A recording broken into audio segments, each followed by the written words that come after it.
Hello guys, welcome back to my channel. അപ്പോൾ നമ്മുടെ channel ആദ്യമായിട്ട് കാണുന്നവർ ഇപ്പോൾ തന്നെ സബ്സ്ക്രൈബ് ചെയ്യാൻ മറക്കരുത്. അപ്പോൾ ഞങ്ങൾ ഇന്ന് വെറുതെ ഒന്ന് കറങ്ങാൻ ഇറങ്ങിയതാണ്. അപ്പോൾ ഫുൾ വീഡിയോ കാണാൻ മറക്കരുത്.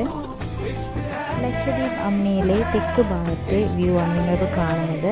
അപ്പോൾ ഇവിടെ എല്ലാവരും ഫോട്ടോസൊക്കെ എടുക്കാൻ വരുന്നുണ്ട്. നല്ല ഭംഗിയുള്ള ഒരു ഏരിയ ആണ്. कहता इश्क हमें आबाद करता है, कोई कहता इश्क हमें बर्बाद करता है। जहन की तंग दीवारों से उठकर मैं कहता हूँ इश्क हमें आजाद करता है।